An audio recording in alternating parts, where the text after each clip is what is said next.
This conference will now be recorded. अद्य शुक्रवासर अथवा भृगुवासरः पौष शुद्ध द्वितीया दिनांक 15 जानेवारी 2021 माधव निदान मधुकोष्टिका निदान प्रकरण दोषगति शंखं चक्रं जलौकान् ददतमृतघटं चारुदोर्भिश्चतुर्भिः सूक्ष्मस्वच्छातिरुद्यांशुकपरिविलसन् मौलिमं भोजनेत्रं कालाम्भोदोज्ज्वलाङ्गं कटितटविलसच्चारुपीताम्बराढ्यं वन्दे धन्वन्तरिं निखिलकदवनप्रौढदावाग्निलीलम् प्रौढदावाग्निलीलम् ब्रह्मणो हि समारब्धाम् आत्रेयाद्येषु पूजिताम् अस्मदाचार्यपर्यन्तां वन्दे गुरुपरम्पराम् आयुर्वेदरतं वन्दे माधवाख्यं महागुरुम् आयुर्वेदामृतं सर्वं शिष्येभ्यो यः प्रदत्तवान् द्रष्टाज्ञानी दृष्टकर्मा कृतकर्मा तथैव च अध्यापको विषक्श्रेष्ठो महान् संशोधकस्तथा गुणैरेतैः समुदितैः यत्कार्यं प्रतनोति सः समृद्ध्यर्थं हि कार्यस्य वयं नु प्रयतामहे सरस्वत्यै नमो यस्याः प्रसादात् पुण्यकर्मभिः बुद्धिदर्पणसङ्क्रान्तं जगदध्यक्षमीक्षते आत्रेयं प्रथमं वन्दे आयुर्वेदजगद्गुरुम् आयुर्वेदामृतं सर्वं गृहीत्वा हि सुरेश्वरात् अग्निवेशादिकेभ्यो यत् प्रयच्छत्मुनि सप्तमः प्रथमं तन्त्रकर्तारम् अग्निवेशं नमाम्यहम्।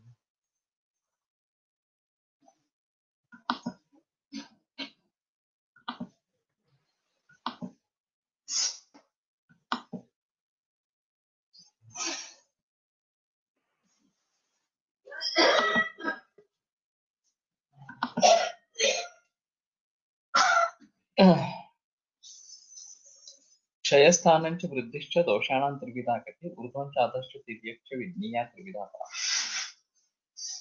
तर्हि ऊर्ध्वं चाधश्च तिर्यक् च विज्ञेया त्रिविधा परा इत्येतस्मिन् विषये मया उक्तं ह्यः यत् एषा गतिः विशेषतः वायोः वर्तते। एवञ्च पित्तं पङ्गु कफः पङ्गु पङ्गुः अपघातः वायुना यत्र नीयन्ते तत्र गच्छन्ति अथवा तत्र वर्षन्ति मेघवत्। अतः वायुः प्रधानः अथवा नेता सर्वेषामपि अन्ययोः द्वयोः दोषयोः वा धातुमलादीनाम् इति।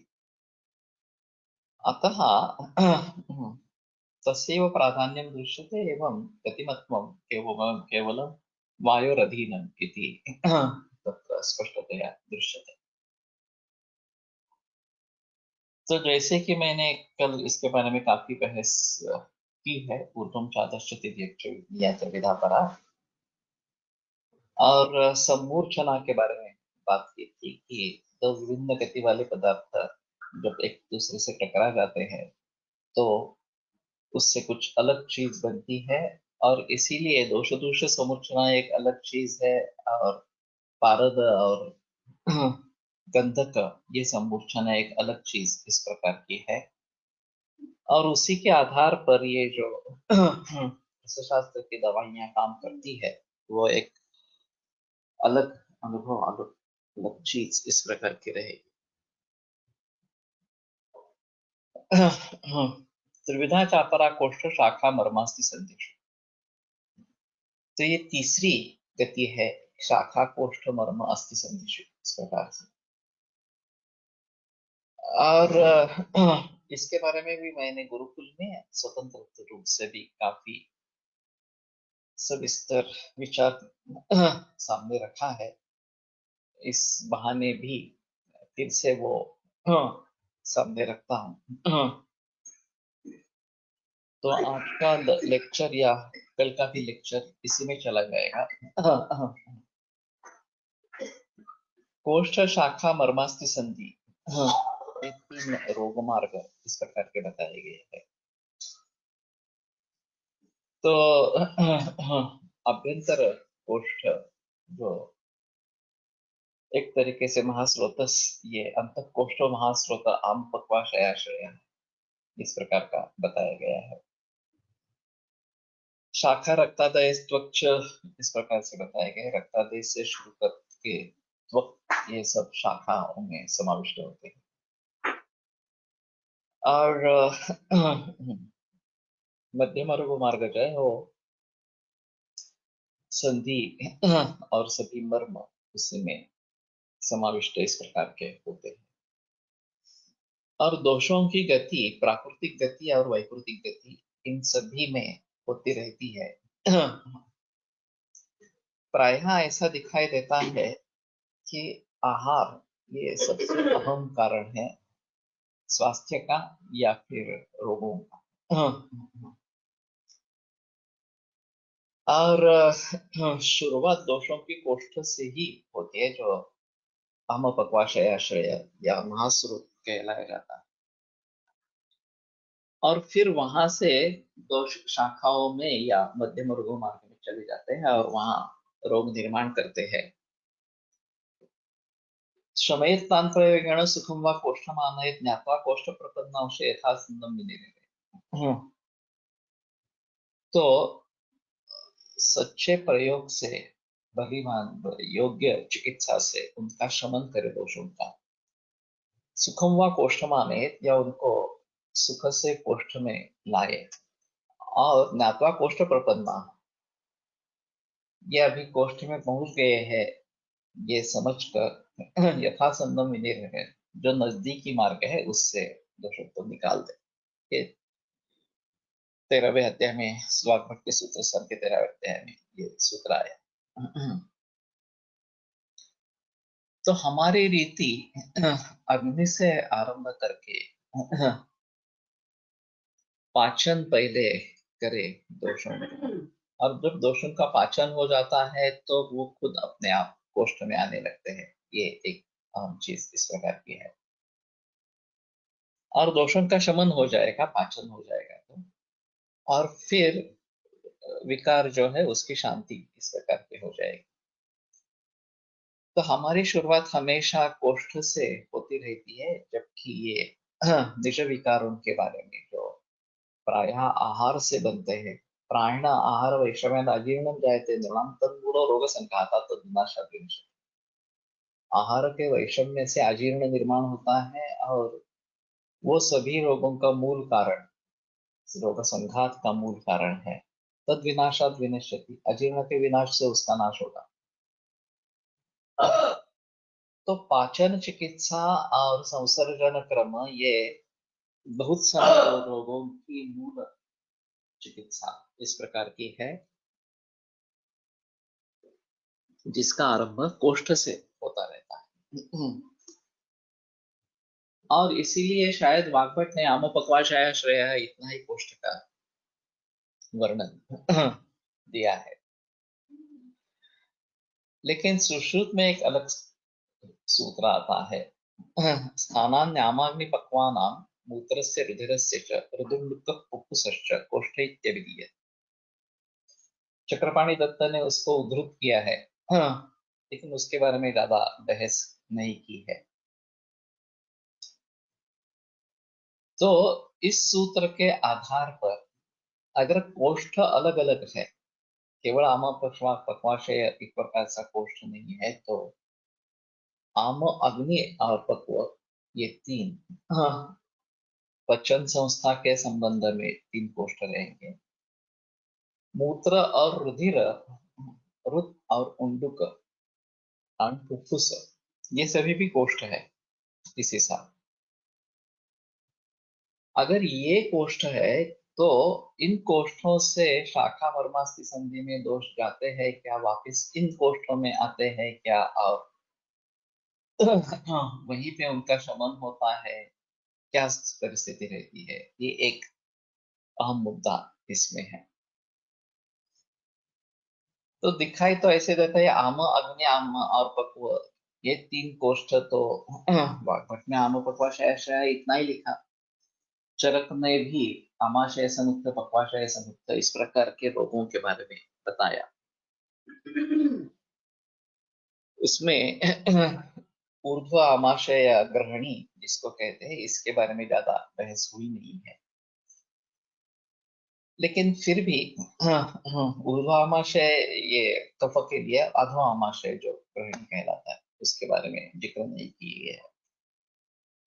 लेकिन पित्त के बारे में जब सोचना पड़ता है तो पित्त इस अधो आमाशय में या ग्रहणी में आ जाता है, और फिर उसका शमन होता है या उसको विरेचन से निकाला जा सकता है।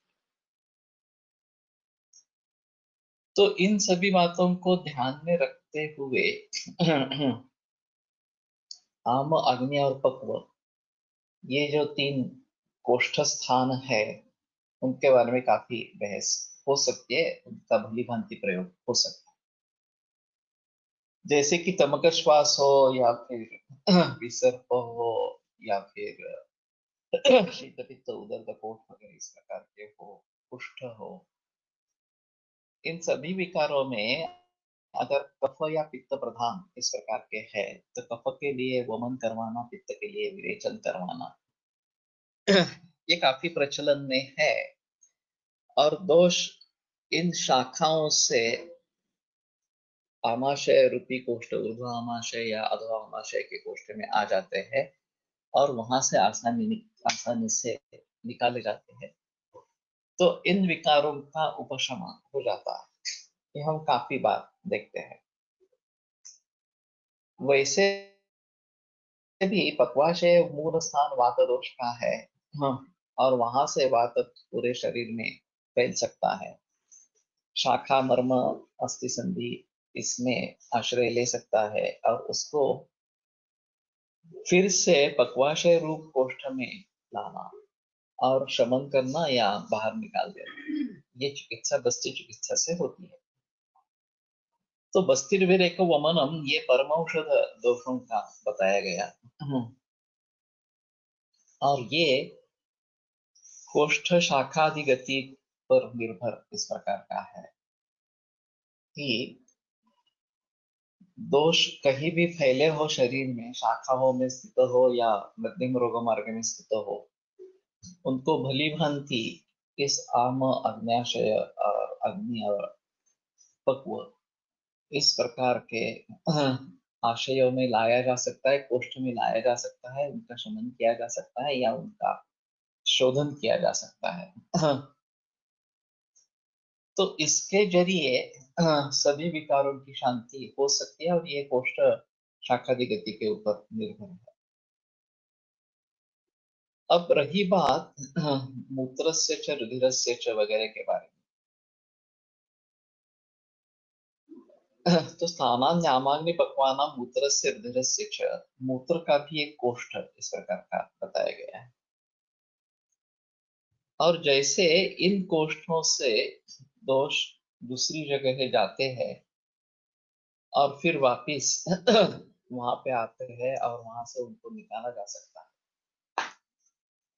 उसी प्रकार मूत्र का कोष्ठ जो मूत्राशय या यूरिनरी ब्लैडर कहलाता है, वहां से भी दोष दूसरी जगह जा सकते हैं और फिर वहां मूत्र व स्रोतस में आ सकते हैं। अभी इसका कॉमन जो उदाहरण व्यवहार में दिखाई देता है,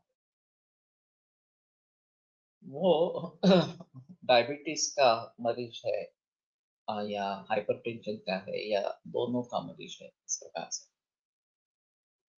पानी ज्यादा पीते हैं, क्योंकि पानी के बारे में कोई बहस नहीं करता। दही खाते हैं, उसके बारे में कोई बहस नहीं करता कि ये नहीं लेना है। और सूजन आने लगती है, दही विशेषाक्षोथ इस प्रकार का बताया गया है। तो पावों में, हाथ पर, मुंह पर या पूरे बदन पर सूजन आना आरंभ होता है। तो ये लक्षण है, इस मानकर लोग डॉक्टर के पास जाते हैं, डॉक्टर डाययूरेटिक्स शुरू कर देता है। और डाययूरेटिक्स का आरंभ होते ही सूजन कम होने लगती है, लेकिन मूत्र परिवर्तन बहुत मात्रा में होता है, रोगी को रिलीफ मिल जाता है।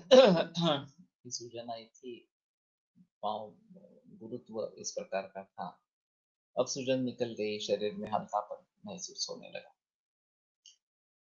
फिर स्थिति ये होती है कि ये होने के बाद प्यास तो बहुत लगती है, और पानी के बारे में कोई जिक्र नहीं होता कि पानी कम ही पीना है, ऐसा नहीं बताया जाता इन लोगों को।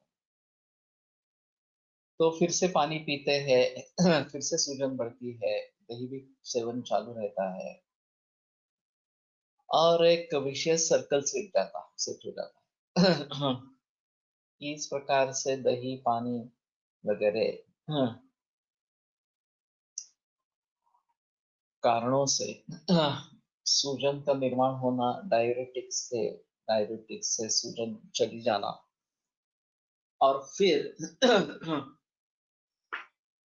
प्यास लगना, पानी पीना, ज्यादा पानी पीना, और फिर से सूजन आना। अभी इस दुष्ट चक्र को भेदना जरूरी है। तो मैं बताता रहता हूँ कि पानी कम ही पियो, खास करके बहुद्रवा श्लेष्मात्र दोष विशेष डायबिटीज के बारे में बताया गया है, प्रमेह के बारे में। तो प्रमेही व्यक्ति को तो पानी बहुत ही कम पीना है। ये जितनी प्यास लगे उतना ही पानी, एक दो घूंट इतना ही हर समय लेना है, उससे ज्यादा पानी, गिलास भर पानी ऐसा पीना ही नहीं है वगैरह। तो ये मूत्राशय रूपी कोष्ठ है, क्लेद शरीर में बढ़ रहा है, और क्लेद निकाल देना ये मूत्र का कर्तव्य है, और उसी के साथ दोषों को भी बाहर निकाला जा सकता है। तो डायरेटिक ये एक्शन करती है कि उस दोष संघात को, जो कफ प्रधान इस प्रकार का है, वो मूत्राशय में लेके आती है, ब्लैडर में लेके आती है, और फिर फोर्सफुली उस मूत्र को बाहर निकाल देती है। अब एलोपैथी के हिसाब में मूत्राशय का डायरेक्ट कनेक्शन बाह्य भावों से या हाथ पैर वगैरह से नहीं है। वो तो मानते हैं कि किडनी में खून आता रहता है, किडनी के जरिए वो यूरिन यूरेटर से लेकर मूत्राशय में प्रविष्ट होता है, और फिर उसको निकाला जाता है। अब हमारे हिसाब में डायूरेटिक्स का कार्य किस प्रकार से होता है, ये देखना थोड़ा जरूरी रहेगा। वैसे तो बताते हैं कि किडनी को फ्लश करते हैं, ऐसा ही एलोपैथी मानती है, लेकिन हमारा सीधा कनेक्शन, अगर ये कोष्ठ है, यूरिनरी ब्लैडर, तो उसका सीधा कनेक्शन शाखा मर्मास्थि संधि से होगा। यहाँ खासकर शाखाओं की बात होती रहेगी, और मांस में तो इसमें जो क्लेद है, बहु अबद्धम मांस, ये प्रमेय की खासियत इस प्रकार की है। शरीर जंच क्लेद, और शरीर का क्लेद, तो ये शाखाओं में स्थित रहते हैं, और शाखाओं से ये वो फिर से मूत्राशय में आकर उनको बाहर निकाला जा सकता है। अभी ये हुआ डायूरेटिक्स के जरिए। लेकिन अगर हम लंघन पाचन करेंगे, खास करके जल महाभूत का पचन जिससे हो जाए, क्लेद का पचन जिससे हो जाए, वो अगर करेंगे तो भी दोष मूत्राशय में आएंगे और बाहर निकाले जाएंगे। कभी कभी ऐसा होता है कि लासिक्स इतना दे देते हैं कि आगे लासिक्स का कुछ परिणाम ही नहीं हो, और लासिक्स से इंजेक्शन लगवाए तो भी कुछ परिणाम नहीं हो रहा, और पूरा शरीर इसमें सूजन आ गई है, इस प्रकार की स्थिति रही। होतं ना, होतं तेच मी सांगते, पण त्याला पाचन आवश्यक आहे. तो उसमें लंघन और पाचन अगर करेंगे, जब तक भूख नहीं लगे खाना नहीं खाना है, जब तक प्यास नहीं लगे पानी नहीं पीना है। और शुरू में ऐसा होगा, केवल लागामंड या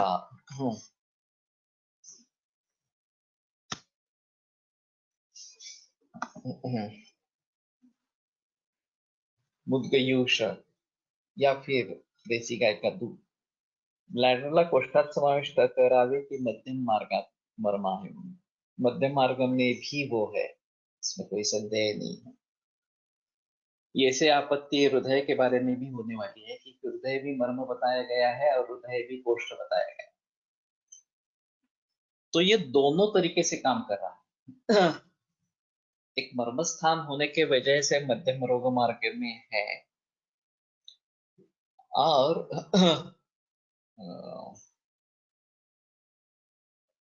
कोष्ठ में इनका अंतर्भाव किया है, तो उसके बारे में भी सोचना पड़ेगा. क्रूर कोष्ठ, मृदु कोष्ठ है, पक्वाशय और दर्पित नहीं सकता. ये सिर्फ पक्वाशय के बारे में है और खास करके विरेचन की औषध देने के बारे में इसके बारे में सोचना है. या कई प्रमेह वगैरह इसके बारे में क्रूर कोष्ठ होते हैं, इसके बारे में सोचना है. लेकिन वो कोष्ठ की संकल्पना कुछ अलग इस प्रकार की है. आशय के बारे में ये ज्यादा उसका संबंध नहीं है. तो कहने का तात्पर्य अर्थ है कि अगर इस अवस्था में लंघन पाचन किया जाए तो अपने आप ये मूत्र अपने मूत्राशय में या क्लेद अपने मूत्राशय में कोष्ठ में आने लगता.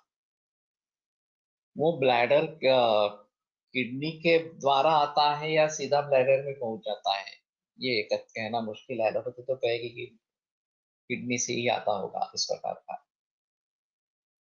लेकिन मैं मानता हूं कि अगर कोष्ठ शाखा गति इस प्रकार की है तो कुछ ये अलग माहौल इस प्रकार का होगा जो हमें दिखाई नहीं देगा. सूक्ष्मत्वान नोपलब्धन्ते मुखान्यासाम सहस्रशः, ये जो बात बताई है सुश्रुत में, तो उसके आधार पर हम कह सकेंगे कि ये सीधा मूत्राशय में आ सकता है क्लेद और फिर उसको बाहर निकाला जा सकता है.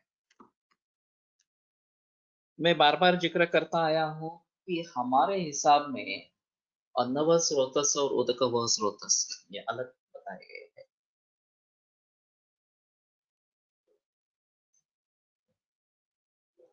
अन्न और पानी हम दोनों का ही ग्रहण करते हैं. पचन होने के बाद सारकिट्ट विभाजन होता है. आहार रस सार रूप में निर्माण होता है जिसका परिवर्तन आगे रस धातु वगैरह में होता रहता है. और जो किट्ट है वो विभक्त हो जाता है घन किट्ट और द्रव किट्ट. और घन किट्ट से पुरीष बनता है और द्रव किट्ट से मूत्र बनता है, ऐसा हमारा निर्देश है. तो इस बात को ध्यान में रखते हुए द्रव किट्ट से जो मूत्र बनेगा वो पक्वाशय से सीधा ब्लैडर में चला जाएगा, ऐसा हमारा शास्त्र कहता है. तो उसी प्रकार से अगर ये कोष्ठ है मूत्राशय, ये कोष्ठ है और उसमें से दोष सभी जगह फैल सकते हैं तो वहां पे वापस भी आ सकते हैं. क्लेद म्हणजे एक्झॅक्ट काय समजावे. ये एक शरीर का ही अवयव है या हिस्सा, अवयव नहीं कह सकते इसको, एक घटक है ऐसा कहेंगे, जो पचन के लिए आवश्यक होता है. और उष्मा वायु क्लेद वगैरह इस प्रकार से जो आहार परिणाम कर भावों में उसका निर्देश है. और जैसे महास्रोतस में इसकी उपस्थिति आवश्यक है उसी प्रकार पूरे शरीर में इसकी उपस्थिति आवश्यक है.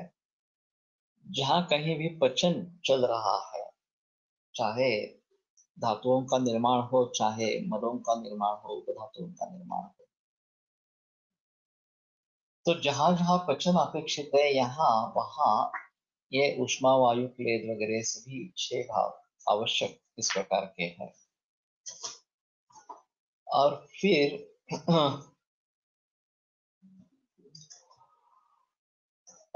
ये अगर ज्यादा हो जाए, विशेषतः पानी दही अचार वगैरह इस प्रकार के पदार्थ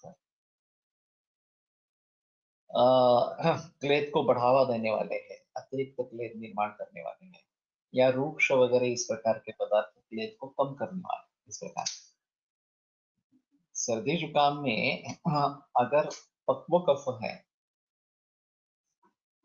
तो डाल या फुटाने जिसको कहते हैं, भर्जित होता है, भर्जित चना होता है, उसको रात में सोते वक्त खाने का और पानी नहीं पीने का, उसके ऊपर इस प्रकार का एक उपाय बताया जाता है।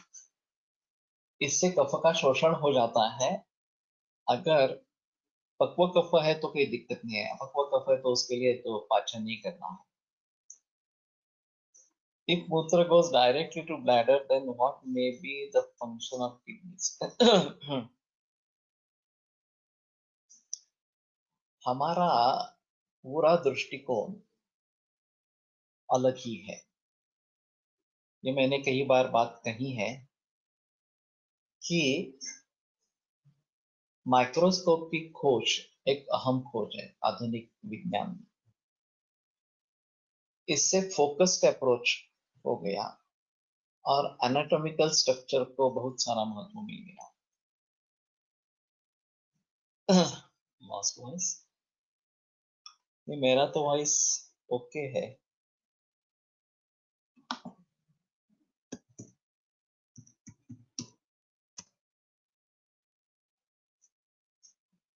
Can we say extracellular fluid is clear?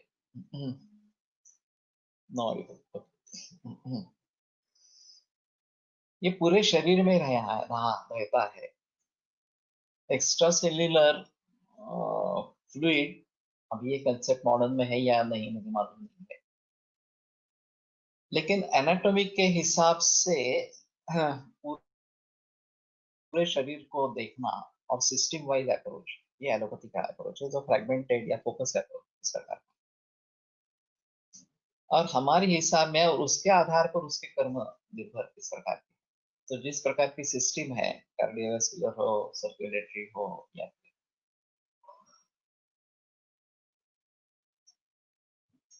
Digestive, respiratory, जो भी सिस्टम हो, उसके आधार पर उसके कर्म के बारे में बताया जाता है। और हमारे यहाँ कर्म डायनेमिक है, वो दोषों पर निर्भर है। और दोष की एक जगह इस प्रकार की नहीं है, मूल स्थान है, फिर भी सभी शरीर दोषों के लिए संचरण स्थान इस प्रकार का है। तो किडनी को इतना महत्व नहीं दिया गया, ये सबसे अहम मुद्दा है। वैसे मेदोह स्रोतस के मूल स्थान में वृक्को मूलम वपावहनम च, ये सूत्र आता है। और मैं मानता हूं कि ज्यादातर मूत्र का निर्माण पक्वाशय में होकर वो सीधा ब्लैडर में चला जाता है। अब जब आधुनिक एनाटॉमी के अनुसार या फिजियोलॉजी के अनुसार ब्लड फिल्ट्रेशन किडनी में होता है, उसमें से जो अनावश्यक भाग है या शरीर को पीड़ा करने वाले भाव है, मल भाव है, उनको बाहर निकाल देना है। वो पृथक्करण की प्रक्रिया किडनी में होती है और फिर ब्लैडर के जरिए उनको निकाला जाता है। इसका संबंध हमारे यहाँ प्रमेह में आता है। आहार परिणामकर भावातील क्लेद म्हणजे क्लेदक कफ अपेक्षित असावा. इन जनरल क्लेद म्हणजे धातू पचनात उत्पन्न होणारा किष्ट भाव, कफ, पित्त, नखरोम वगैरे असे स्वीकारता येईल का? एक अहम चीज ऐसी है कि आहार परिणाम कर भाव, इसमें ये नहीं बताया गया कि जो बाहरी आहार हम लेते हैं उसी के परिणाम के लिए ये भाव। धातु वो ही धात्वाहाराः, धातु ये भी धात्वाहार इस प्रकार के हैं। तो अगर एक धातु दूसरे धातु का आहार बनता है तो उसके परिणाम के लिए भी आहार परिणाम कर भाव अपेक्षित रहेगा। ये दो सूत्रों को इकट्ठा लाना है, धातु ही धात्वाहाराः इस प्रकार से। और आहार परिणाम कर भाव ये है। तो जब भी कहीं पचन होता है तो ये सभी भाव आवश्यक है। और क्लेद उतना ही चाहिए कि यावत् क्लेद अन्न, अन्न का क्लेद निर्माण हो। अति क्लेदो विनाशन, अति क्लेद हो गया तो वो अग्निनाश कर। आमोविष्टब्धयो कोष्ठम निष्पिपासो व्यपक्तिके। आमाजीर्ण और विष्टब्धा जीर्ण, इसमें पिपासा नहीं है, पानी पीने की इच्छा नहीं है, तो भी जल पिए। कहाँ तक पिए? हाँ, यावत् क्लेद तन्न, जब तक अन्न का क्लेदन नहीं होता। अति क्लेद हो जाएगा तो वो भी अच्छा नहीं है, वो अग्निनाश है इस प्रकार का। तो उसी प्रकार से ये क्लेद जो वृत्ति जो भाव है, हाँ, वो पचन के लिए आवश्यक इस प्रकार का है। और ये केवल महास्रोतस में पचन जो हो रहा है उसी के लिए आवश्यक है ऐसा नहीं है, सभी प्रकार के पचन के लिए आवश्यक है। चाहे धातुगत, उपधातुगत या मल, इनका जो पाचन अपेक्षित है, इन सभी में ये भाव अपेक्षित है।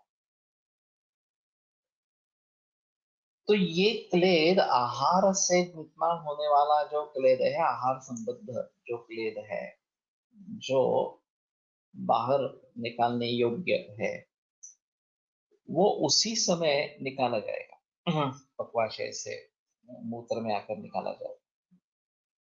लेकिन अगर ये क्लेद आगे चला जाता है, धातुओं का जब परिणमन शुरू होता है उसमें भी चला जाता है, तो मेदो धातु के यहाँ उसको रोक सकते हैं, उसको अलग कर सकते हैं और फिर उसको मूत्राशय में लाते हैं। तो वहां किडनी का संबंध नहीं बताया गया है हमारे शास्त्र में, वो सीधा क्लेद मूत्राशय में आता है ऐसा कहा गया है। लेकिन तात्पर्य अर्थ यही है कि प्रभूत आविल मूत्रता, ये प्रमेय का लक्षण बताया गया है। यह आविलत्व इस क्लेद के कारण निर्माण होता रहता है। और इसके जरिए ये मूत्र को निकाला जाता है। दातार गुरुजी हैज मेंशन मूत्र विरेचन और मूत्र विशोधन एज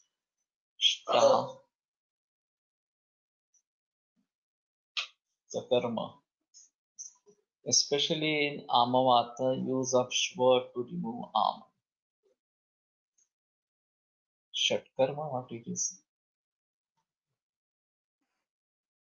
तो अगर जल महाभूत का पचन नहीं हो रहा और जल महाभूत कहीं कहीं संचित इस प्रकार का हो रहा है, और उसको भली भांति उसका पाचन करके उसको इस बस्ती में लाते हैं और उसको निकाल देते हैं, जो उनकी श्व की चिकित्सा बताई जाती है। मैंने काफी बार इसका प्रयोग किया है। और दशमूल घन और गोक्षवादि गुपुर या चंद्रप्रभा, ये साथ में मैं प्रयोग करता हूँ। दशमूल घन जो है, दशमूल वातघ्न और शोथघ्न दोनों है। तो शोथ के बारे में जो संप्राप्ति बताई गई है, पितृक्त कफान वायु दुष्टो दुष्टान बहिस्सिराह नित्वा रुद्रगति स्थैर्य कुर्यात्म मांस संशय। तो इस सिराओं से बाहर इस प्रकार का निकल जाता है, वायु रक्त पित्त कफ इनको बाहर निकालता है। तो उनको फिर से इस प्रकार से सिरारूपी कोष्ठ में लाना और फिर पाचन करके इस क्लेद को मूत्राशय में लाना, ये एक अहम चीज इसमें रही। गणेश महाराज का भी एक अनुभव रहा है इस प्रकार की, पूरी सूजन बदन में थी, मूत्र प्रवृत्ति बिल्कुल नहीं थी, लंघन पाचन करने के बाद बड़ी मात्रा में मूत्र प्रवर्तन हुआ और फिर सिम्टम्स सब सबसाइड इस प्रकार के हो गए। एलोपैथी के हिसाब में किडनी फेलियर की पेशेंट, कई रोगों में उदर जैसी स्थिति दिखती है, वैसे किडनी फेलियर में भी असाइटिस हो जाता है। और इस स्थिति में पाचन अगर हो जाता है तो मूत्राशय में वो चला जाता है और फिर निकाला जाता है। मूत्राशय से वृक्क का अपेक्षित होना मुश्किल है। सीधा रेफरेंस कोई नहीं है। और हम ऋषि मुनियों के वचनों पर विश्वास रखेंगे। सूक्ष्मत्वान नोपलभ्यन्ते मुखान्यासाम सहस्रशः, ये जो वो बताते हैं तो उसको हम क्यों व्यर्थ मानेंगे? शब्द प्रमाण है, हमारा प्रमुख प्रमाण है। केवल आधुनिक एनाटॉमिक के जरिए वो सिद्ध नहीं हो सकता, इसलिए उसको ठुकरा देना उचित नहीं है। हमारे हिसाब में पक्वाशय में निर्मित होकर मूत्र सीधा मूत्राशय में यूरिनरी ब्लैडर में चला जाता है। ये मानने में कोई प्रत्यवाय इस प्रकार का नहीं रहेगा। आगे शायद सिद्ध भी होगा, मालूम नहीं। जैसे गट ब्रेन की कल्पना अभी अभी उभर आई और फिर लोग उसकी प्रशंसा करने लगे, हाँ ये हमारे ग्रंथ में पहले से ही है वगैरह वगैरह इस प्रकार से। वैसे शायद ये भी हो सकता है, लेकिन वो हो ना हो, हमारा हमारे शास्त्र पर विश्वास होना बहुत जरूरी है, श्रद्धा होना बहुत जरूरी है। तो कहने की बात यह है कि इस प्रकार के जल महाभूत का अगर पचन अच्छा नहीं हुआ हो और आम स्वरूप में ही, क्लेद स्वरूप में ही वो शरीर में फैला हो, तो पाचन होने के बाद वो मूत्राशय में इस प्रकार का आ जाएगा। सरित सागरम यथा, ये जो उपमा वहां पे दी गई है, जैसे सभी नदियां सागर में जाकर मिलती है, सागर से मिलती है, उसी प्रकार जो भी आप्य क्लेद भाव इस प्रकार के हैं, वो पचन होने पर अगर निकालने योग्य इस प्रकार के हैं तो मूत्राशय में आकर बाहर निकाले जाएंगे, इस प्रकार से नाक के बाहर निकाले जाएंगे। तो ये मूत्राशय इस समय में एक कोष्ठ का काम करता है। और शाखाओं से या अन्य मर्म स्थानों से मूत्र या क्लेद मूत्राशय में आता है और बाहर निकाला जाता है। ये मैंने प्रमेय के बारे में कहा। सीसीएफ, कंजेस्टिव कार्डियक फेलियर, इसमें भी यही सिलसिला दिखता है। उसमें रुद विस्तार इस प्रकार का हो जाता है, कार्डियोमेगाली हो जाती है, और उसका एक निगेटिव प्रेशर फुफ्फुस पे आ जाता है, उसका नेगेटिव प्रेशर लीवर पे आ जाता है, लीवर नीचे आ जाती है और पाल्पेबल हो जाती है, सूजन रहती है, श्वासकष्टता इस प्रकार की रहती है। अब इस अवस्था में एलोपैथी में भी डायूरेटिक्स का प्रयोग करते हैं, चाहे ओरल देते हैं या इंजेक्टेबल देते हैं। अगर कठिन गंभीर अवस्था है तो इंजेक्टेबल दे देते हैं। जैसे ही मूत्र का निष्कासन होता रहता है, कलेज में निकल जाता है, तो हृदय के ऊपर जो प्रेशर है वो कम हो जाता है, कार्डियोमेगली कम हो जाती है, फुफ्फुस के ऊपर जो नेगेटिव प्रेशर है वो भी चला जाता है, लीवर भी अपने स्थान पे चली जाती है। ये काफी देखा है। अब माता शक्तीने वृत्ताचा अग्नि संस्थेमध्ये प्रवेश समावेश केला। एक बार मुझे किताब अभी तो याद नहीं है, दातार गुरु जी की किताब, एक बार शायद देखेंगे तो एक अलग चीज रहेगी। आहार पचन झालं नाही योग्य प्रकारे तर आम नि जलदचे पाचन योग्य झाले नाही ते क्लेद असा पण विचार करता येईल का? आपण दोन्ही, कारण दोन्ही आपण ग्रहण कर, दोनों हो सकते हैं। अन्न के बारे में भी पचन का सवाल हो सकता है, पानी के बारे में भी पचन का सवाल हो सकता है। और दोनों का अंदर प्रवेश, अंत प्रवेश एक ही स्थान से होता है, आमाशय में ही दोनों आते हैं। लेकिन ये दो संस्थाएं अलग है, अंडवह स्रोतस अलग है और उदकवह स्रोतस अलग है। कि कहाँ बाइफरकेशन होता है, हाँ, ये सोचना थोड़ा जरूरी होगा। उदकवह स्रोतस के बारे में ज्यादा बहस है नहीं। तालुमूलम क्लोमच, ये जो उसके मूल स्थान इस प्रकार के बताए गए हैं, वो शायद तृष्णा या पिपासा स्थान इस तरीके से सोचा गया है। लेकिन उदकवह स्रोतस की व्याप्ति कहाँ से कहाँ तक, हाँ, पानी जो लिया जाता है वो ज्यादातर पानी जो पीते हैं उसी के आधार पर लिया जाता है। अब जब जरूरत न होने पर सलाइन दिया जाता है, अभी ऐसा है कि कभी भी किसी भी मरीज को अगर एलोपैथी के अस्पताल में दाखिल करते हैं तो पहली शुरुआत होती है सलाइन, चाहे नॉर्मल सलाइन हो चाहे ग्लूकोज सलाइन हो। शरीर में डिहाइड्रेशन है या नहीं है इसका कोई मतलब नहीं है। डिहाइड्रेशन है तो सलाइन देना उचित है उनके हिसाब से, उसमें कोई संदेह नहीं है। लेकिन अस्पताल में दाखिल किया और सलाइन नहीं लगाया तो कुछ ट्रीटमेंट ही नहीं हुई, ऐसा लोग मानते हैं। और ये थोड़ा सा आसान भी हो जाता है, वेनिसेक्शन कर देंगे तो फिर भी जो इंजेक्टेबल देने हैं वो भी उसी में चले जाएंगे, सलाइन चलता रहेगा और बिल मीटर जो है वो चलता रहेगा। अभी तक भी लोगों में, देहातों में ऐसी स्थिति है कि लोग मानते हैं कि अगर सलाइन दिया तो डॉक्टर अच्छा नहीं, तो डॉक्टर अच्छा नहीं है, इस प्रकार से।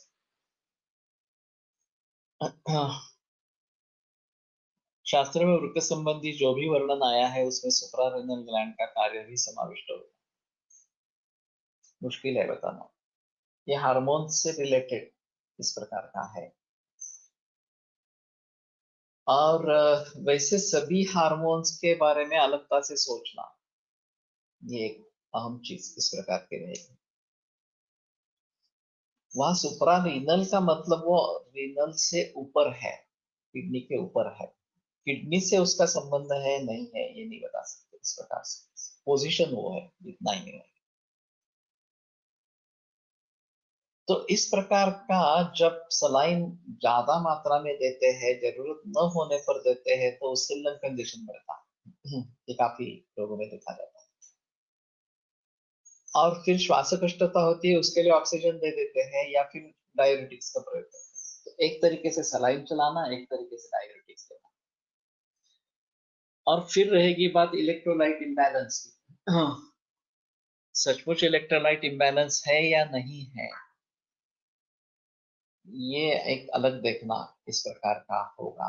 हाँ, और इम्बैलेंस है तो किस चीज का इम्बैलेंस है उतना ही देना जरूरी है, लेकिन सभी देते रहते हैं ऐसा है। गाय खुंटीला बांधून ठेवतात तसे रुग्ण सलाईनने बांधून ठेवतात, पळून जाऊ नये म्हणून। लेकिन इसमें अहम रोल पैसों का है। सलाइन की जितनी बोतलें चढ़ती है उतना बिल बढ़ता जाता है, और लोग भी मानते हैं कि सलाइन देना जरूरी होता है। अगर पेशेंट्स कुछ खा पी नहीं रहा तो सलाइन देना एक बार ठीक है, लेकिन पेशेंट अच्छा खासा खा पी रहा है तो भी सलाइन देना ये मूर्खता है। डिहाइड्रेशन बिल्कुल ही नहीं है तो सलाइन देना मूर्खता इस प्रकार की। मेरी एक पेडिट्रिशियन से बात हुई थी। ये बालकों में दस्त होना एक काफी कॉमन प्रॉब्लम इस प्रकार का है। तो माता पिता भी बहुत सजग होते हैं, घबरा जाते हैं, तुरंत अस्पताल में दाखिल कर। तो मैंने पूछा कि अस्पताल में दाखिल करने की आवश्यकता कब होती है, तो उन्होंने डिहाइड्रेशन होता है तो करना है। डिहाइड्रेशन को कैसे समझेंगे? तो बोले अगर बच्चा सो रहा है तो डिहाइड्रेशन 100% नहीं है। तो ये अच्छा पैरामीटर है, सीधा पैरामीटर है कि दस्त होने के बावजूद भी बच्चा अगर सो रहा है तो डिहाइड्रेशन नहीं है। वैसे हम पेट को भी देखकर समझ पाते हैं डिहाइड्रेशन है या नहीं है वगैरह इस प्रकार से। मैंने अभी कैंसर के 2-3 मरीज में डिहाइड्रेशन काफी देखा। इनटेक कुछ भी नहीं था और बहुत ही डिहाइड्रेशन इस प्रकार का था। एक दूसरी ऐसी केस थी, ज्वर के लिए आई थी और काफी डिहाइड्रेशन था। और मैंने उसको यहाँ पे शरबत पिलाया और शरबत पिलाने पे वो थोड़ा होश में आ गई इस प्रकार से। तो ये अलग चीज है, डिहाइड्रेशन अगर है तो एक अलग चीज है, उसमें सलाइन दे देना ये एक अलग चीज इस प्रकार की रही। अभी यूरिनरी इन्फेक्शन में भी इस प्रकार से सलाइन देते हैं। मेरी एक मरीज के बारे में ये यूरिनरी इन्फेक्शन कंट्रोल नहीं हो रहा था, ये काफी पुराने पुराने बरसों की बात है। तो एडमिट किया और जब 3 सलाइन की बोतलें गई तब यूरिन आउटपुट शुरू हुआ। तब तक यूरिन आउटपुट कुछ भी नहीं था, जीरो था। तो ये एक अलग तरीका है, क्योंकि हम ऊपर से जो दे रहे थे उसकी उल्टी हो रही थी और अंदर नहीं जा रहा था, पानी अंदर नहीं जा रहा था। और बुखार तेज था, 103 104 बुखार था। लेकिन सलाइन दे दिया, एंटीबायोटिक्स उसी के जरिए दे दी और एंटी एमेटिक इस प्रकार की भी दवाइयां दे दी। ये सब सिम्टोमेटिक रिलीफ के जरिए, हाँ, इन्फेक्शन जैसे एंटीबायोटिक्स के कवर हो गया और सलाइन से आपूर्ति हो गई, डिहाइड्रेशन के बारे में डिहाइड्रेशन हो गया, तो यूरिन आउटपुट बढ़ा, बुखार भी उतर गया, पेशेंट 2 दिन में ठीक हो गई। अब ये जो एलोपैथी का करिश्मा है, हाँ, वो किन किन आधारों पर है ये देखना चाहिए और किस किस तरीके से ये सफलता इसमें मिली है, इसके बारे में सोचना जरूरी है। खास करके जब ओरल रूट बंद हो जाता है, उल्टी होती रहती है कंसिस्टेंट, तो दिक्कत वाली बात हो जाती है हमारे लिए। वहां एलोपैथी सलाइन के जरिए अपना कार्य निभा सकती है, ये एक उसकी अहमियत इस प्रकार की है। मूत्र परिवर्तन कमी झाले नसेल तरी डिहायड्रेशन नाही असे समजता येते। ये भी है, अगर मूत्र अलग रूप से हो रहा है, यस्योच्चारं विना मूत्रं सम्यक् वायुश्च गच्छति दीप्ताग्निर्लघुकोष्ठस्य स्थितस्तस्योदरामयः, या अतिसार में अंत में सूत्र आया है। तो ये भी पूछना जरूरी है कि अगर मानो 10-12 दस्त हो रहे हैं और उसके बावजूद भी स्वतंत्र रूप से मूत्र परिवर्तन हो रहा है या वायु परिवर्तन हो रहा है, तो डरने की बात नहीं। अगर स्वतंत्र मूत्र प्रवर्तन नहीं हो रहा और मूत्र बहुत ही कम हो गया है, तो डरने की बात है, डिहाइड्रेशन इस प्रकार का है। क्लेद जास्त असल्यामुळे आउटपुट नाही आणि क्लेद कमी असल्यामुळे पण आउटपुट नाही असं होऊ शकतं। पाचन नहीं है तो क्लेद ज्यादा होने पर भी आउटपुट नहीं। जैसे तुम्हारे बारे में जो केस थी कि क्लेद बहुत है फिर भी पाचन नहीं है उसका, लंघन पाचन करने से क्लेद का पचन होने लगा तो क्लेद अपने आप बाहर निकलने लगा। और क्लेद बिल्कुल कम है, जैसे कि डिहाइड्रेशन की परिस्थिति है, तो उसमें से भी ये क्लेद बाहर नहीं निकलेगा और फिर आपत्ति इस प्रकार की है। तो क्लेद एक अहम भाव इसमें है जो पाचन के लिए आवश्यक है, और केवल जो हमारा अन्न पानी इसी के पाचन के लिए आवश्यक है ऐसा नहीं है। शरीरांतर्गत जहां भी पचन चल रहा है, धातु के स्तर पर, मलों के स्तर पर वगैरह, वहां सभी जगह क्लेद उतना आवश्यक है जितना पाचन के लिए आवश्यक है, उतना आवश्यक है ही। और उसका पचन नहीं हुआ तो ये मूत्राशय से लेकर पूरे शरीर में फैल सकता है। जैसे आम निर्माण हुआ तो वो फिर से आमाशय में लाया जाता। दुष्टम आमाशयगतम रसम आम प्रचक्षते। आहार रस बना या पहला धातु बना, रस धातु भी बना, और वो अपक्व बना, अच्छा नहीं बना, तो फिर उसको फिर से आमाशय में लाया जाता है। जैसे कुछ प्रोडक्शन चल रहा है और बीच में समझ में आया कि नहीं, पहली स्टेप जो हुई थी वो बड़ी बराबर नहीं हुई है, तो उसको फिर से वापस उस स्टेप के लिए भेजा जाता है। उसी प्रकार का ये तरीका। तो इसी प्रकार से क्लेद बना और बाहर नहीं निकल रहा है, यूरिन में, मूत्राशय में उसको लाकर रख दिया ताकि मूत्र के साथ वो निकल जाए। लेकिन अगर वो अपक्व है तो वो फिर भी वहां बैठा रहेगा, वो जाएगा नहीं बाहर। इस प्रकार से उल्टा वहां से पूरे शरीर में फैल जाएगा, जैसे कि डायबिटीज में होता है, सीसीएफ में होता है। जब उसका पाचन होगा, ये डायूरेटिक्स की एक्शन जैसे फोर्सफुल उसको बाहर निकाल देना है। अपक्व अवस्था में आम दोष का अगर बाहर निकाल देंगे तो जैसी आपत्ति होगी वैसी प्रकार, उसी प्रकार की आपत्ति जब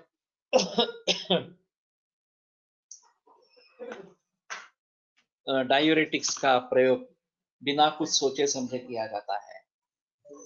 पहली चिकित्सा पाचन है। पाचन को छोड़कर या कारणों को टालने के बगैर सिर्फ डायूरेटिक्स देते रहना, ये कहाँ की चिकित्सा है? ये आपकी तो चिकित्सा है। लेकिन उससे सिम्टोमेटिक रिलीफ मिल जाता है, सूजन उतर जाती है, लोग भी समझते हैं अच्छा बहुत बड़ी दवा, बढ़िया दवा है, एक गोली ले ली, इतनी सारी पेशाब हुई और फिर सूजन चली गई पूरी। इस प्रकार से तो हम समझ ही नहीं रहे अंदर क्या चल रहा है। तो बेहतर ऑप्शन ये है कि उसको भली भांति समझे कि ये क्यों हो रहा है, कैसे हो रहा है, संप्राप्ति को माने, और फिर उस क्लेद का पाचन करेंगे तो भी वो अपने आप निकल जाए। पानी रिस्ट्रिक्ट करेंगे, जैसे अन्न रिस्ट्रिक्ट करने पर शरीर में स्थित आम की तरफ अग्नि मुड़ता है। आहारम पचति शिखी दोषान आहार वर्जित पचति। अगर सामने आहार है तो पहले आहार का ही पचन करेगा, आहार नहीं है तो दोष के पचन की तरफ मुड़ेगा। उसी प्रकार से अगर लंघन किया गया, पाचन किया गया, तो वो अग्नि उस तरफ मुड़ेगा, उसका पाचन करना आरंभ करेगा। हाँ। और वो पाचन होने के बाद वो अपने आप बाहर निकलने लगेगा। हाँ। तो सबसे अहम चीज है कि फोर्सफुली डायूरेटिक्स का प्रयोग करके इस प्रकार से मूत्र को बाहर निकालना उचित है या नहीं है। नहीं मानता हूं कि नहीं उचित है। मूल रूप से बहुद्रवा श्लेष्मा ये अगर कारण है तो उस बहुद्रव की चिकित्सा होनी चाहिए और उसको टालने के लिए प्रयास होणे चाहिए। काही वर्षापूर्वी आयुर्वेदिक औषधे IV द्वारे देण्यासाठी उपलब्ध होती, तसेच इंजेक्शन मध्येही आयुर्वेदिक औषधे उपलब्ध होती। या दोन्ही प्रकारच्या औषधींची कारणुकता ॲलोपॅथिक औषधापेक्षा जास्त होती, परंतु काही कारणांनी औषधे बंद झाली। अशा औषधे पुन्हा वापरात आणता येतील का? ये तो पूरा एलोपैथी के सिस्टम के आधार पर इंटीग्रेशन है। इसके बारे में सोच सकते हैं, क्योंकि हमारी मुसीबत जो है, अगर ओरल ओरल रूट बंद हो जाएगा तो हमें इसका सहारा लेना पड़ता है, अस्पताल, एलोपैथिक अस्पताल में रोगियों को दाखिल करना पड़ता है और फिर हमारे हाथ में केस नहीं रहती। ये हमारी दिक्कत है। अभी ये आयुर्वेदिक सलाइन के बारे में तो मैंने सोचा नहीं था, लेकिन आयुर्वेदिक इंजेक्शंस के बारे में सोचा था, और ये शायद उस समय इसलिए निर्माण हुए कि इंजेक्शन पर लोगों की बड़ी श्रद्धा होती है, अभी भी है। और बृहत्वा चिंतामणि का इंजेक्शन, समीर पंत का इंजेक्शन ऐसे मैंने सुने थे। बाकी मालूम नहीं है एलोपैथी के हिसाब से उसकी कार्मिकता कैसी होती है, क्या होती है, इसके बारे में थोड़ा सोचना पड़ेगा। और नॉर्मल सलाइन या ग्लूकोज सलाइन ये आपूर्ति है वास्तव में। ज्यादा से ज्यादा हम रक्त तक ही जा सकते हैं, उसके आगे कुछ नहीं कर सकते। रक्त में मैचिंग करना वगैरह जरूरी होता है, इसमें मैच करने की जरूरत है। तो कई दफा मैं ऐसा कहता हूँ कि अगर आपका परिचय का कोई एलोपैथी का डॉक्टर है, चाहे बीएमएस भी हो लेकिन एलोपैथी की प्रैक्टिस कर रहा हो, और वो अगर सलाइन देने के लिए तैयार है या वो एलोपैथी की दवा देने के लिए तैयार है, वो साथ में करो, हमारी दवा चालू रहने दो, पाचन दंडन वगैरह जो कंसेप्ट है वो हमारे ही रहने दो। इस प्रकार से कॉम्प्रोमाइज कहाँ पे करना है ये थोड़ा सा सोचना पड़ेगा। हाँ। और वृद्धि समाने सर्वेशा विपरीत विपर्या इस सूत्र के आधार पर ये कॉम्प्रोमाइज चल सकेगा, ये केवल रूट बदला है, हमने ओरल रूट से जाकर सलाइन का रूट इस्तेमाल किया है इस प्रकार से। सम्यक लेद निर्मितीची लक्षणे कोणती आहेत? ऐसा तो ग्रंथों में नहीं है कुछ निर्देश। म्हणजे क्लेद दोष धातू मल एक्सेट्राची कामे करत राहतो, भूमिका बदलत राहतो, क्लेदचा सेपरेट विचार प्रामुख्याने करण्याची गरज राहील का? दोष धातू मलाचा विचार केल्यावर का महाभूता लेवलवर विचार करावा? इसका एक अहम हिस्सा है क्लेद दोष धातु मल सभी का। अगर धातुओं ही धातुआहार रहा, ये स्थिति है, एक धातु दूसरे धातु का आहार इस प्रकार का आहे, बस हा पण एक मार्ग आहे ना आपल्याकडे, वो बहिर्मुख स्रोतस एक तरीके से है, और बाहर निकालने के लिए ये एक मार्ग इस प्रकार का है। अभी मुख्य रूप से महास्रोतस आनो पक्वाशय और अग्न्याशय ये प्रधान रहेगा, जिसके लिए वमन विरेचन बस्ती ये चिकित्सा बताई गई है। लेकिन ब्लैडर भी एक बहिर्मुख स्रोतस इस प्रकार का है, तो उसका भलीभांति प्रयोग इस तरीके से किया जाता है। आपल्या औषधांना अग्नीची अपेक्षा असते, सलाईन द्वारे दिल्यास जठराग्नि बायपास हुई, त्याने फलश्रुति मिळणार नाही। लेकिन इसमें ऐसा भी है ना कि लंदन पाचन की कंसेप्ट तो हमें करनी ही है, उसमें संदेह नहीं रहेगा। ये केवल अगर क्लेद भाव या द्रव भाव शरीर में कमी है, उसकी आपूर्ति के लिए ये कुछ काल के लिए या कुछ सीमित उपयोग के लिए ही करना है। एलोपैथी जैसे सलाइन देते नहीं रहेगा, आपूर्ति हो गई तो फिर सलाइन बंद कर देना है। अगर मुंह से खाना जा रहा है, पानी पी रहा है, तो सलाइन बंद कर देना है, तो फिर आगे करने की कोई आपत्ति नहीं है। अभी सवाल ये उठता है जब इस प्रकार की नौबत आ जाती है, जैसे मैंने वो बताया था कि यूरिनरी इन्फेक्शन बहुत स्ट्रांग था और हमारी दवाइयों से कंट्रोल नहीं हो रहा था, वो तो पूरी भक्त थी आयुर्वेद की, ऐसी भी स्थिति नहीं थी कि उसका आयुर्वेद में विश्वास नहीं था, मुझमें विश्वास नहीं था, ये भी स्थिति नहीं। लेकिन 3-4 दिन तक बुखार ऐसा ही तेज रहा, मूत्र प्रवर्तन बिल्कुल कम हो गया, बंद ही हो गया,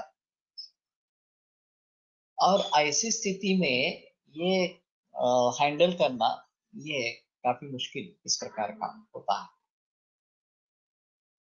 तो हम एलोपैथी में ये सोप देंगे तो वो ट्रीट करेंगे, उसको इस प्रकार के केस में कोई प्रॉब्लम नहीं है, वो ट्रीट करते हैं। कंजेस्टिव कार्डियक फेलियर में भी डायबिटिक्स देके ट्रीट करते हैं, लेकिन वो भी अधूरी चिकित्सा है, पूरी चिकित्सा नहीं। तो हम पूरी चिकित्सा कर सकते हैं, हमारी आपत्ति सिर्फ ये द्रव भाव को बढ़ाना ये है, वो बढ़ा नहीं सकते हैं जितनी जल्दी सलाइन से बढ़ता है। तो शायद ये आपूर्ति की बात हम कर सकेंगे, एक्सेप्ट कर लेंगे। और वैसे काफी बीएमएस लोग हैं जो एलोपैथी की प्रैक्टिस करते हैं, उनके लिए सलाइन देना मामूली चीज है, उसमें कोई प्रॉब्लम नहीं। तो हम उनसे अगर जुड़ जाएंगे, हाँ, कि ऐसी ऐसी स्थिति है, तुम सलाइन का देखो, बाकी मैं देखता हूँ, चिकित्सा जो है वो सब भी मैं देखता हूँ, तो बात हो सकती है। उसको एलोपैथी में दाखिल करने के बजाय ये ज्यादा बेहतर इस प्रकार का। मेटफॉर्मिन जैसे मेडिसिन डायबिटीज में हमारे हिसाब से किस तरह से कार्य करती होगी? मेरा ख्याल है कि एलोपैथी इस कोष्ठ को बाईपास करती है सभी रोगों के बारे में, और सीधा विष स्वरूप का प्रयोग करके जो अवयव विकास होने के कारण धातुओं में जाकर वहां का क्लेद है, जहां वहां का जो भी कुछ है उसको कम करती है, और फिर उसके जरिए तुरंत रिजल्ट आते हैं, शुगर कम हो जाता है इस प्रकार से। लेकिन ये सही रास्ता नहीं है। सही रास्ता कोष्ठ से जाकर धातुओं में जाकर क्लेद कम करके इस प्रकार का मूत्र शुगर पर कंट्रोल लाना। लेकिन अभी जमाना चमत्कार का है, चमत्कार नहीं तो नमस्कार नहीं। कल इतनी शुगर थी, आज इतनी शुगर है, एक मेटफॉर्मिन ले ली और शुगर इतनी कम हो गई। ये बात मरीज को जितनी प्रभावित करती है उतनी 10-15 दिन के बाद शुगर कम हो गई है ये प्रभावित नहीं करती। तो सिम्टोमेटिक रिलीफ ये अभी एलोपैथी का शस्त्र है। हाँ, फार्मेसी ने बहुत जानबूझकर अपने पैरामीटर्स उसमें लगा दिए हैं और उनके आधार पर उनको सिद्ध करते रहते हैं। हाँ, और अभी पूरा कब्जा फार्मेसी का है। फार्मेसी का है, हॉस्पिटल मैनेजमेंट ग्रुप का है, या इंश्योरेंस कंपनी का है, पूरे वैद्यक विश्व पर। तो इस बात को भली भांति समझना है, हमें प्रैक्टिस भी करनी है, सक्सेस भी पाना है, और समय भी ज्यादा गंवाना नहीं है वगैरह। जितना फास्ट रिजल्ट एलोपैथी में आता है उतना नहीं, लेकिन फिर भी जल्दी रिजल्ट आना जरूरी इस प्रकार का है। तो काफी दिक्कत वाली बात होती है। ठीक है, हाँ, कल फिर इसके बारे में ही बहस होगी, और अगले गुरुवार तक भी ये सिलसिला चलता रहेगा ऐसा लगता है। आयुर्वेद प्रकांडो निगदित इह हि शल्यतंत्र प्रधानः शिष्येभ्यः शाश्वतोऽयं निखिल जन कृपा व्याप्त चित्तेन येन आयुर्वेदस्य वाञ्छन् पुनरपि भुवने ताञ्च सुष्ठु प्रतिष्ठां श्रेष्ठं धन्वन्तरिं तं प्रणमति च सदा वैद्यवर्गो हि नूनम् वैद्यवर्गो हि नूनम्। विरम्यते व्याख्याने अपार। श्वः पुनरपि मिलिष्यामः।